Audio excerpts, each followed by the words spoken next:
Mindset Transformations radio show with your host, Coach Myrna. Do you feel the need to do more with your life? Are limiting beliefs holding you back from true success? Enjoy a unique blend of interviews, discussions, and transformation coaching in every show. Get the tools for success. The Mindset Transformation radio show with your host, Coach Myrna. Welcome to the Mindset Transformation radio show and podcast. I am your host, Coach Myrna Young, and I am so happy to be talking to you today. In today's episode, I will be teaching on the 90-10 rule.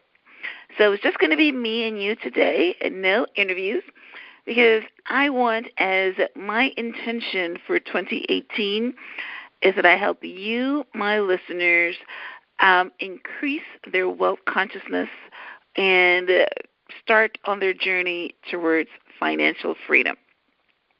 So, with that said, if you personally made the goal of increasing your earning power in 2018, then fundamentals says that you need to understand the basics of money.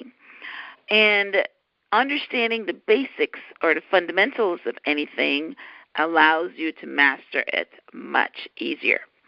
So, as we start off, I want to share with you some of the economic principles that govern money. And also, I want to share with you the reason that I chose this topic to start off this money consciousness series, and that is the 90-10 rule. The reason that 90% of the wealth in this country is made from 10% of the population is because the rich understand the fundamentals of money. So let's me and you review it. You may know this already, or it may be some new information. All right? So money or currency is anything used as a means of exchange. Hence, the rise of Bitcoin. Bitcoin is supposed to be replacing money, and it's a currency that can be traded. In the olden days, when I had my limousine service, I used to do a lot of trading or bartering, which means that you trade services for services. So these are some of the things that can be used as currency other than money. So money circulates in the economy through the federal government, at least in the United States. The federal government's main customer is the U.S. Treasury. And the federal government collects or makes money through tax payments from all the citizens of the country and the businesses. And they deposit those income generated from tax payments into the U.S. Treasury. The U.S. Treasury then pays the government's bills, example, the Social Security checks, interest payments on Treasury bills and bonds, Medicare, and oversees the operations of the nation's commercial banks. So the main job of the federal government is to establish the U.S. economic policy. And they do that by controlling the flow of money. When the country is trending towards high inflation, the federal government slows down the economy by selling securities, that is, bonds and treasury notes. And this removes cash from the market that would otherwise be available for lending.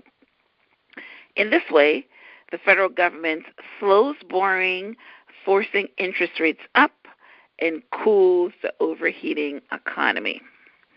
On the flip side of this, if there isn't enough money in circulation or there's low inflation, and that is felt when nobody is spending any money, nobody's buying any cars, nobody's buying any houses, nobody's doing anything, the feds have to stimulate the economy by buying securities or printing more money. We've heard the term, you want me to print some money?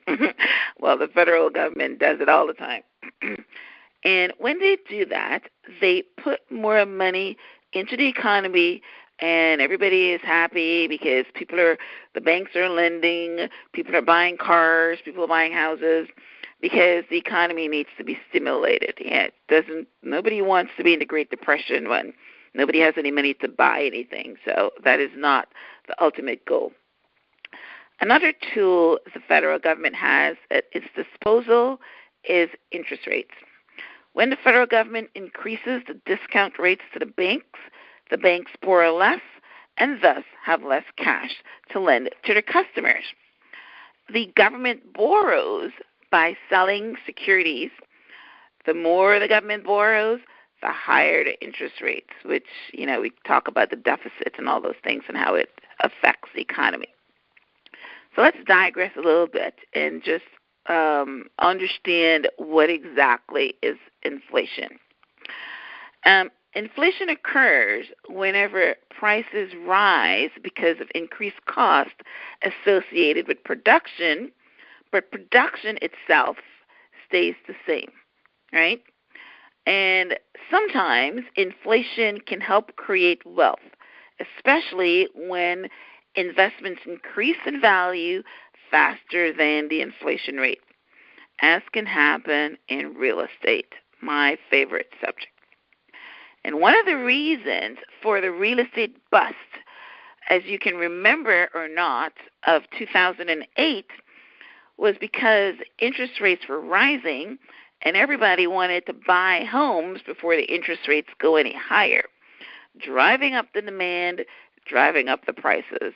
And of course, the mortgage brokers were only happy to lend unqualified people, and that was another reason for the bust. But the main reason was the fact that prices went up through the roof, and that's because of demand. So one of the important things about money and understanding it is understanding that when demand exceeds the supply, prices rise, but when supply exceeds demand, prices fall. All right. So now that I have reviewed and given you some background information on the fundamentals of economics and inflation and the government's part in all this, let me branch off into my topic today. And as I mentioned, today I want to talk to you about the 90-10 rule as it pertains to wealth. Now, you've probably heard of this same rule called the 80-20 rule as it pertains to, most other things in life. For instance, salespersons know that, 80% of their income is going to come from 20% of their sales. Business owners know the same thing, that 80% of their revenues are going to be generated from 20% of their customers. And we all know that, 20% of efforts generates 90% of the results. But in wealth, it goes even, much sharper. In wealth, it is 90-10 or even 95-5. Because if you look at the statistics, then the very, very rich are, the very, very poor make up most of the population, and the rich are, the people that are making, the millions of dollars and the billions of dollars. They keep getting richer while the poor keeps getting poorer. So you need to understand what they know. And that's why I specifically want to target this talk today to the millennials. Because the millennials, you guys are now starting out. And when you're starting out, it's a good time to build the foundation of your mindset. It's a good time to make some determinations of how you want to live your life. What do you want to do with it? And how do you want to grow old? And how much money you want when you retire and all that. When you're in your 50s or 60s, it's a little hard to make that shift. So the millennials is who I today. But, of course, this can work for any particular person. So, all right. So, as a young person starting out in life, you should make the determination not to be in the 90% bucket. The 90% bucket is the people who choose comfort and security instead of being rich. You have to choose to be rich. And as a coach, I would like to teach you to be a part of the 10%. But like any skill, it takes practice to get the desired results. It takes reading and learning and coaching and determination. And the starting point is always the mind. You must have the intention to make more than enough. You must have the intention to be more than enough and not be contented with just scraping by, just working every day to pay your bills. Decide today that you're going to have a quality life that allows you the freedom to travel, to eat at great restaurants, to purchase a luxury home in a great neighborhood, that your kids will go to great schools and get a quality education. It all starts with your intention. And if you don't set the intention, then you're just going to be happy with status quo. Now, thanks to the electronic revolution, it is now possible for more and more people to gain access to the world of wealth. It is possible to be in that 10% bracket and become wealth conscious. It's not only delegated now to the Warren Buffetts of the world and the Bill Gates of the world. Everybody can get a piece of the action. And you might think that wealth can only take the form of investing in stocks. I think you must know by now that you never become rich working for someone else. So let me put that out there right now. That should be your starting point, but it should never be your ending point, right? But some other ways that you can become wealthy other than stocks is investing in real estate, either by buying your first primary residence or investment property where you invest so that you can flip them or you can have passive income from the rents you receive. You can also become wealthy by becoming an entrepreneur and building and selling products. Lots of millionaires, sell, something that they can make money on, whether they build it and they sell it. So that's one way to become wealthy. Network marketing is now hot, right? Lots of people have become wealthy by multi-level marketing or network marketing. And as I mentioned, you can build your products and you can also sell consumer goods. Some new ones on the market is selling of informational products, right? That is probably one of the biggest new ways of becoming millionaires because everybody wants information and how to be better than they are today. That's what I'm selling, information, teaching you how to live your best life now. And publishing and online marketing. Yeah, we all know, publishing has been around for ages. You write a book, takes you, a week, a month, sometimes 5 years to write the book, and you write it once, and then it just keeps selling and selling and selling and bringing you more money all the time, especially if you have a good marketing way of doing it. And so publishing is one of the ways that you can become rich. And online marketing fits into that same publishing niche.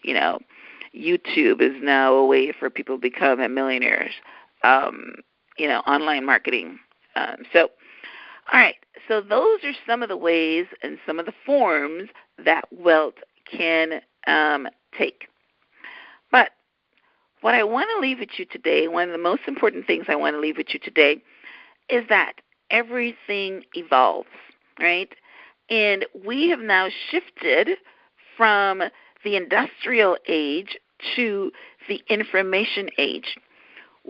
Our grandparents and our great-grandparents they have a whole different mindset than you, the millennials, today have, right? Let me give you a couple of examples. Your grandparents believed that you should study hard, get a degree, and get a good-paying, secure job, right?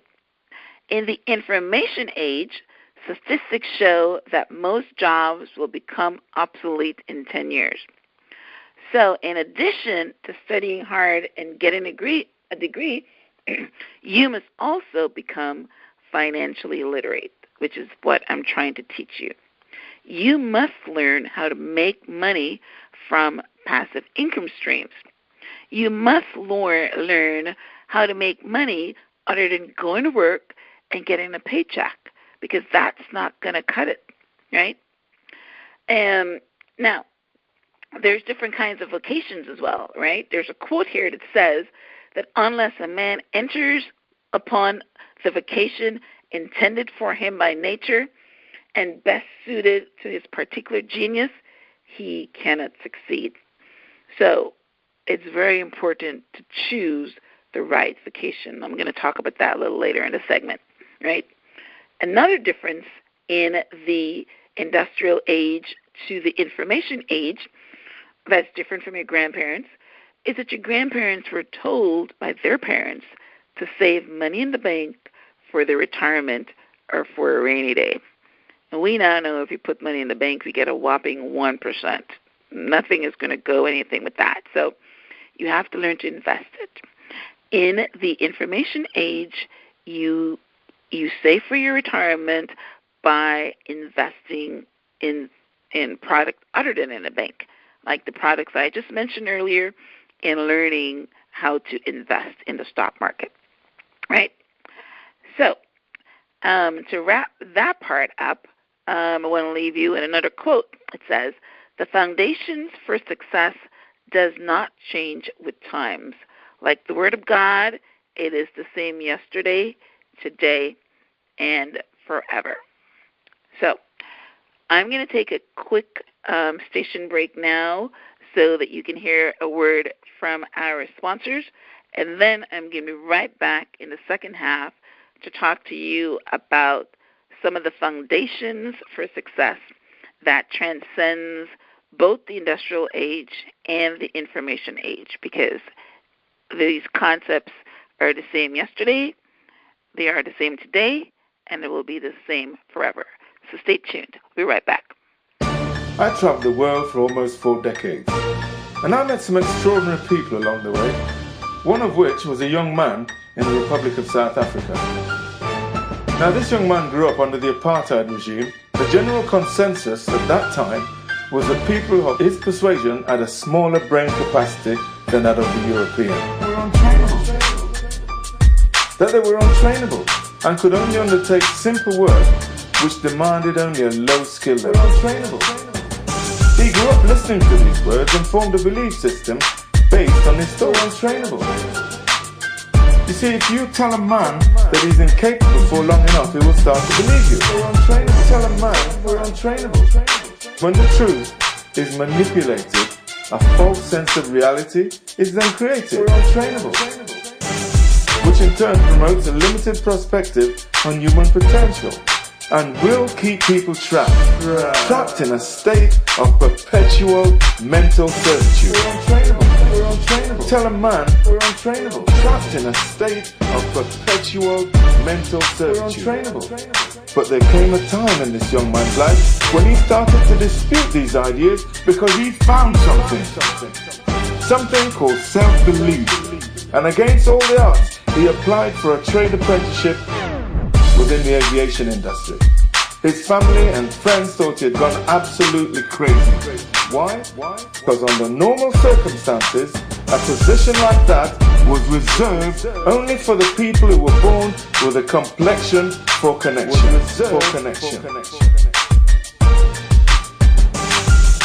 His application was successful. From that moment on, his mindset changed. His application was successful, and he embraced that change. and started to become more and more distracted from his old belief system and became more and more inspired. Mindset change. You see, once the mind has been expanded, it will never return to its former state. Mindset change. The mind became more and more inspired. Welcome back to the Mindset Transformation Radio Show. I'm your host, Coach Myrna Young, and today we are talking about the 90-10 rule as it pertains to wealth and wealth consciousness. In the first segment, I talked to you about the introduction to the 90-10 rule. I talked to you about some of the ways that we can become wealthy these days other than in the stock market. So as I go into the second half, what I want to share with you now are 10 foundations for success that transcends the industrial age and the information age. These are concepts or foundations that were the same yesterday, they are the same today, and they will be same tomorrow. So let's briefly recap them. The first one is good health. The foundation of success in life is good health. It is also the basis of happiness. A person cannot accumulate a fortune very well when he is sick. When we are sick, we have no ambition, no incentive, no force, no energy, because we do not feel good. And, of course, there are those who have bad health and cannot help it. But you cannot expect such a person to accumulate wealth. And there are many in poor health that do not need to be. You have to make the intention by your healthy lifestyle to be in good health, because our bodies do not take care of themselves very well when we live unconsciously, right? We got to exercise, we got to eat right, we got to eliminate stress. And when you do that, the end product will be good health. We also need to have a clear mind. To make money, it requires a clear brain. A man has got to see that 2 and 2 make 4. He must lay all his plans with reflection and forethought, and closely examine all the details and the ins and outs of his business. As no man can succeed in business unless he has a brain to enable him to lay his plans and reason to guide him in their execution. So, no matter how bountifully a man may be blessed with intelligence, if his brain is muddled and his judgment warped by intoxicating drinks or drugs, it is impossible for him to carry on his business successfully. 3, choose the right vocation. Unless a man enters upon the vocation intended for him by nature and best suited to his particular genius, he cannot succeed. I believe that the majority of persons do not find their right vocation. As a coach, I see that all the time, especially in the millennials. You come out of high school or college and you go to a guidance counselor, and the guidance counselor suggests a vocation for you. But the way we should do it and choose a vocation is we've got to understand our purpose. We've got to understand our special skills and talents. And then we pick a vocation, like it said, suited to your particular genius, because you do have a particular genius. There is something that you came on this earth to do, and only you can do it at its maximum. So, do not enter into a vocation determined by just an annual salary or other factors other than your passion and your purpose. 4, selecting the right location. After securing the right location, you must be careful to select the proper location. You may have been cut out for a job in Silicon Valley. They say that you're a genius, but you work in Detroit. You may be able to run a hotel like Ivana Trump, but you live in a city with 2,000 people. Your location would be your ruin. Do not stick in a location that does not suit your genius. Make the move. You know, I was just listening to Ed Sheeran, his biography, and it's absolutely amazing. Yeah, we have so many role models of people that have moved out of their comfort zone. Yeah, he came to LA with no money, no job, no prospects. But he knew that if he wanted to be in music, then LA is where he has to go. He slept in subway stations and all over until, you know, somebody gave him a break. I think it was Jamie Foxx gave him a break by bringing him on his radio station. So you see, radio sometimes plays an important role in making people's lives better. But yeah, if you're in a location that does not fit with your genius, then move, right? It's also equally important when you're starting a business. Don't start a business in a location that already has more than enough of what it is that you're selling, because then you're just going to be competing with everyone else, and you're going to have to lower your prices to compete, and it's just going to be, it's not going to end well for you. So choose your location correctly. Number 5, avoid consumer debt. I know as young people, we're always excited when somebody gives you credit, and you don't have the discipline yet to probably, use bad debt or use debt properly. So most of your debt is going to be bad debt. And young men and women starting out in life should avoid running into bad debt. There's scarcely anything that drags a person down more than bad debt. Credit card purchases for clothes and shoes and designer purchases. I mean, if you succeed in paying off these credit cards, and then as soon as you pay them off, then you go and you spend more and you get more credit again, then that habit is going to keep you in poverty throughout your life, right? And throughout your life, what you're going to be doing is you're going to be in that 90% bucket that work for 12-hour days, and all they're doing is paying for debt. Whenever you get paid, it goes directly into bills, and you have nothing left over to live or to enjoy life, right? There's a term for that, and it's called working for a dead horse, right? Because you're just working to pay what's already in the bucket, right? You can't get anything new. So be careful with your bad debt. And perseverance. When a man is on the right path, he must persevere. I speak of this because there's some persons who are born tired. They're naturally lazy, and they possess no self-reliance and no perseverance skills. As soon as something hits them, they stay down. They have none of the the fight to get back up.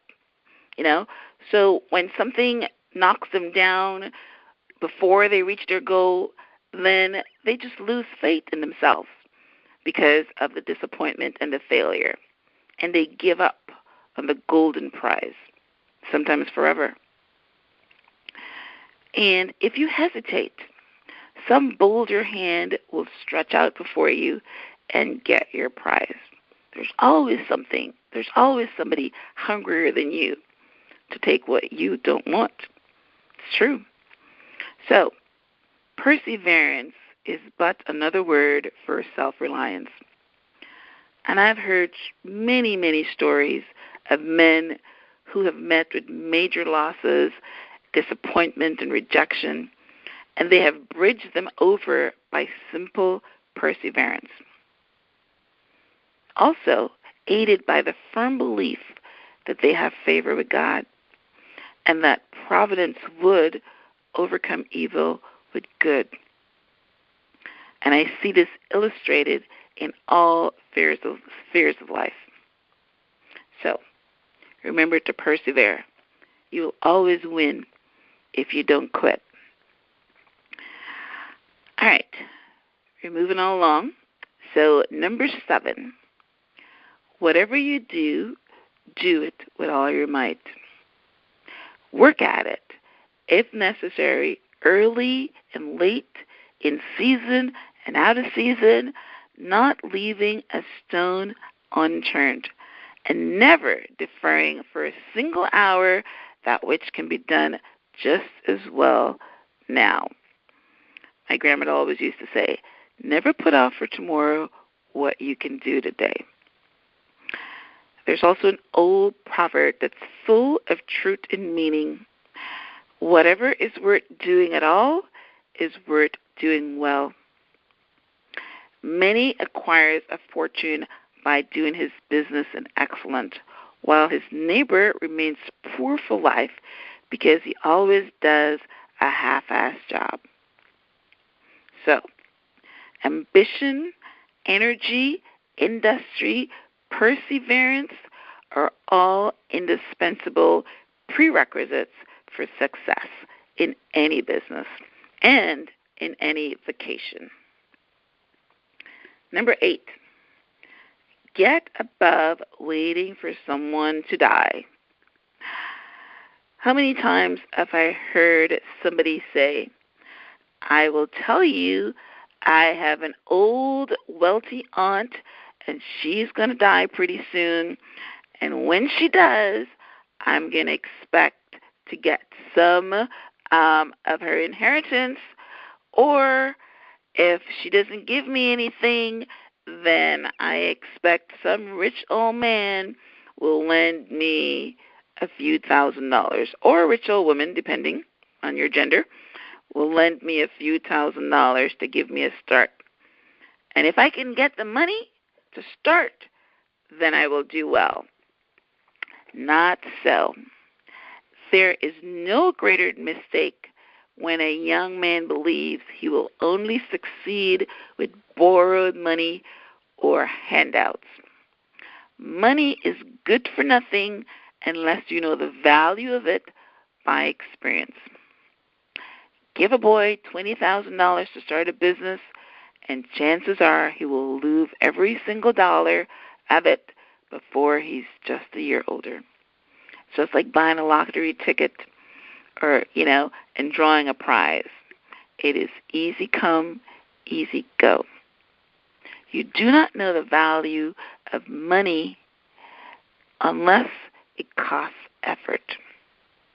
Without self-denial and economy, patience, and perseverance, money will have no value to you. And all you have to do is look at history. 9 out of 10 of the rich men in our country today started out in life as poor boys with determined wills, industry, perseverance, economy, and good habits. So, work for your first $1,000 or whatever you want to start off with, and use that as seed for your business. Number 9, do not scatter your skills. It is said that you should engage in one kind of business only and stick to it faithfully until you succeed or until your experience shows that you should abandon it. A constant hammering on one nail will generally drive it home at last so that it can be clenched.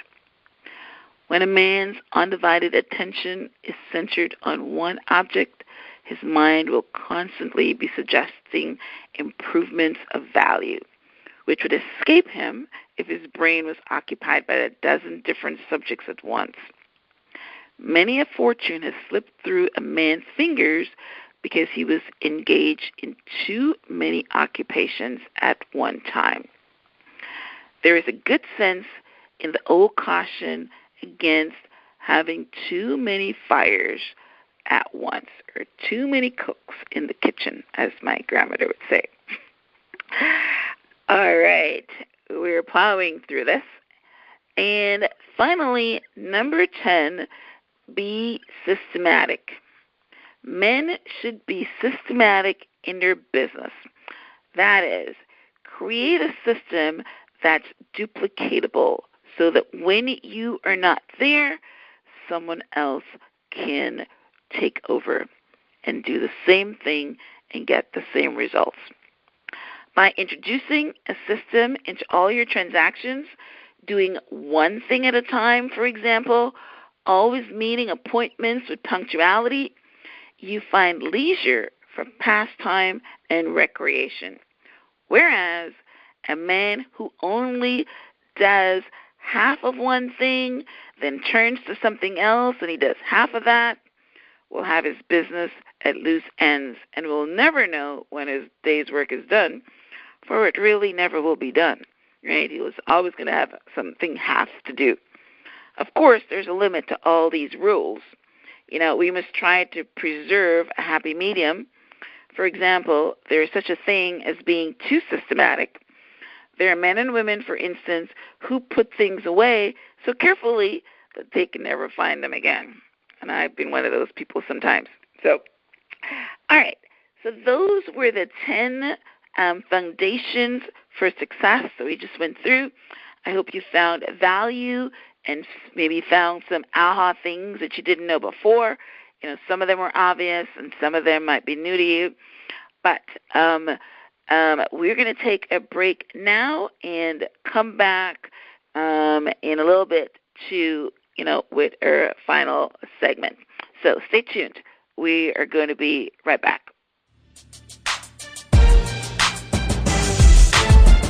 At the time I met this young man, he was already an established tradesman. And that's when he started to tell me his story. One of the things he told me was how amazed he was when he started his training.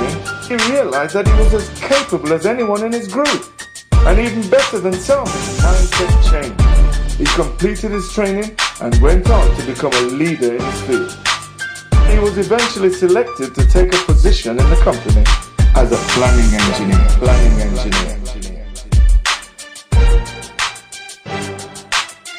This young man only achieved success because he dared to dispute the general consensus in the community in which he lived. And he embraced that change.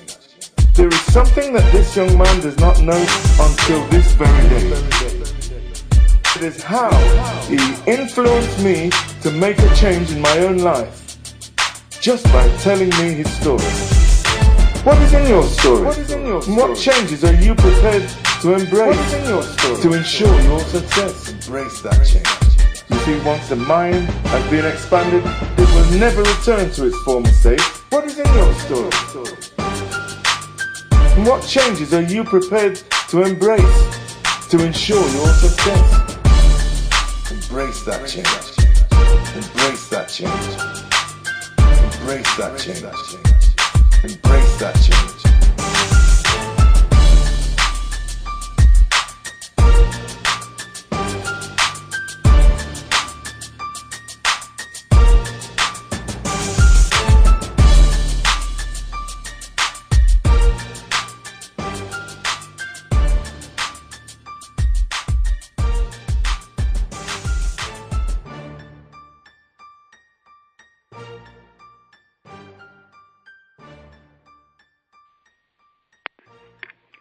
Welcome back to the Mindset Transformation Radio Show and Podcast. I'm your host, Coach Myrna Young. And as we get into our final segment, let's recap what we've spoken about in our first two segments.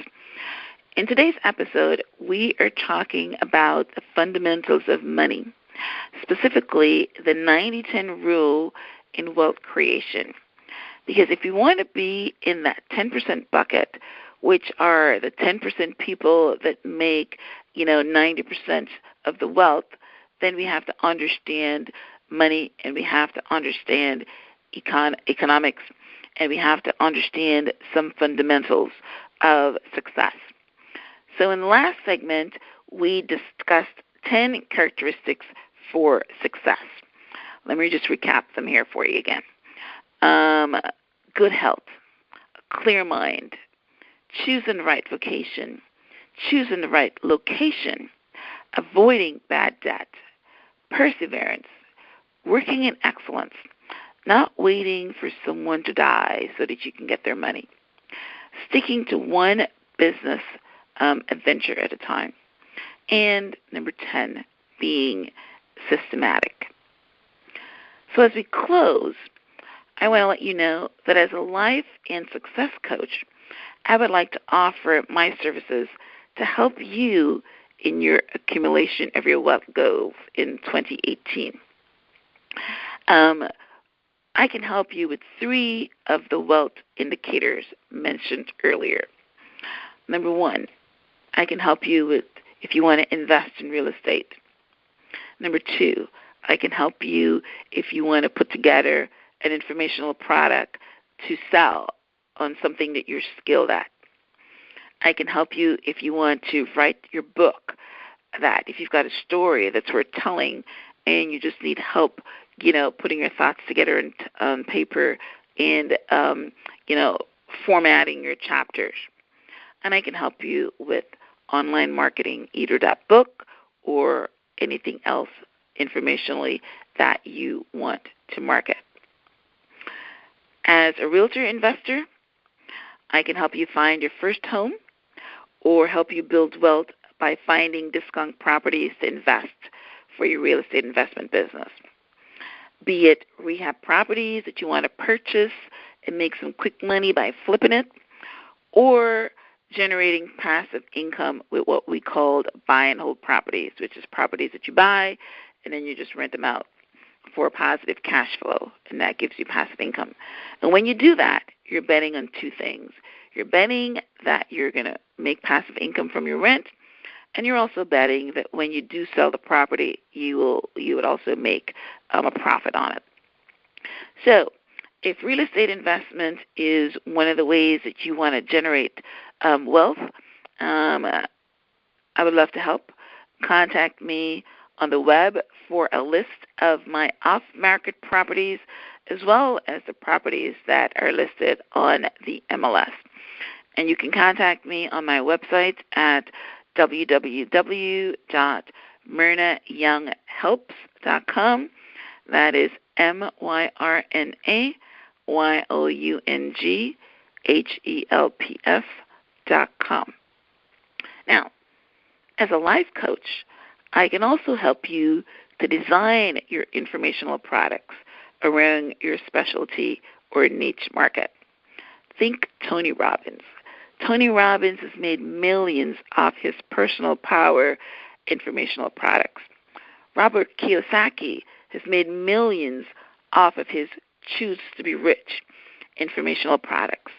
Mike Vu has made millions off of his How to Buy Properties with No Money Down products, right?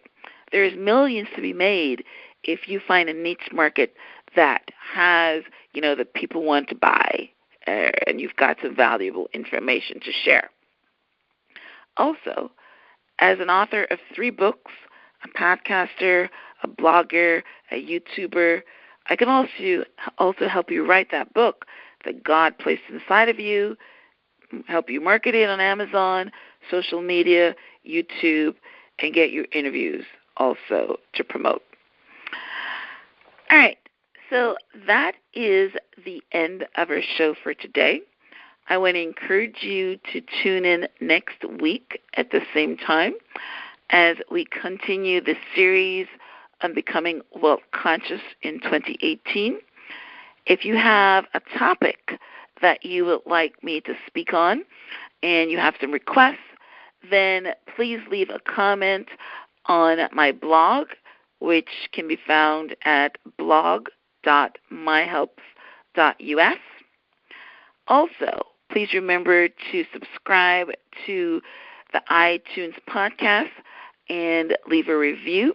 I would be so grateful. The iTunes podcast is called the Transform Your Mind with Coach Myrna. And, of course, it's available on not only iTunes, but all of the podcast players.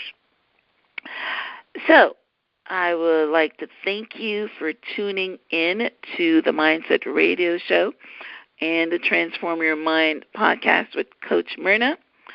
Until next time, namaste.